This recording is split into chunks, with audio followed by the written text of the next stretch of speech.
baka may tingak. Tingin. Meron. Sabi ko na yung nararamdaman ko.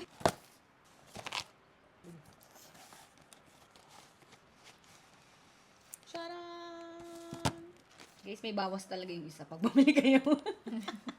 I-try na natin tong una. Kinain na to ni Shine kaninang tanghali, yung half. So, ito na yung try natin una. Para siyang yung original cookies nila na nilagyan ng picnic on top. Yan. Ano tong? No? Ang pinaka nagustuhan ko dito sa cookies na to, yung texture niya. As in, sobrang chewy. Hindi siya matigas. Hindi rin siya sobrang lambot. Andun lang siya in between. Eh, ganun yung gusto kong cookies.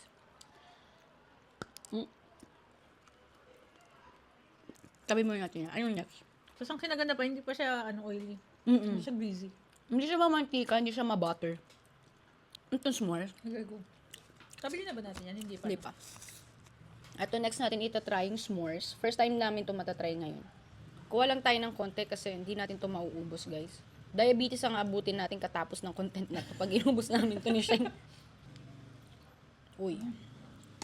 Yan, hati na kami ni Shine dito. Para siyang s'mores na mayroong graham.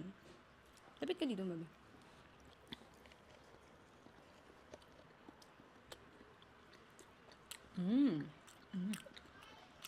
Ang sarap ng texture nung Yung marshmallow.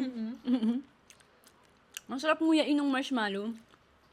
Tsaka yung combi ng graham. Nakadagdag siya sa sa chewiness ng I-bite mo kasama yung may graham crackers. Ang sarap. nabait ko na kanina.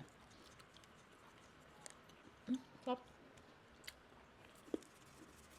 Ito, ano to? Nutella Nutella bomb. Ito yung Nutella bomb nila, guys. Isa to sa mga bestseller. Mahirap na maabutan to ngayon. So, kuha lang tayo ulit.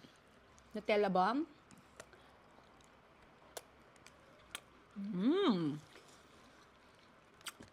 Sarap talaga to. Ang magbigay talaga ng flavor dito is the Nutella. It's good. Ito yung pinaka-favorite ko sa lahat, guys. The Biscoff Bomb. Yan. Kuha lang tayo ulit.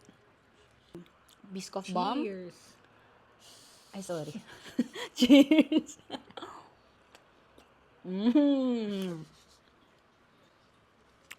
Ito ang number 1 sa puso ko. Na flavor.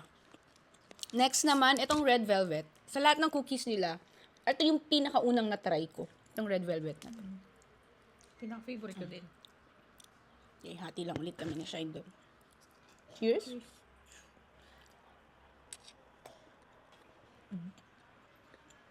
Sarap talaga yan. Namiss ko rin yung lasa nito. And ito naman yung OG na flavor. Yan, yung pinaka lang nila. Original flavor lang. Kunin natin yung mayroong chocolate. Pero ayaw ni Shine yun eh. Kaya sa akin yun. Or kuha kang konti. Hindi siya yan. Putol ka sa'yo. Ito na yung OG.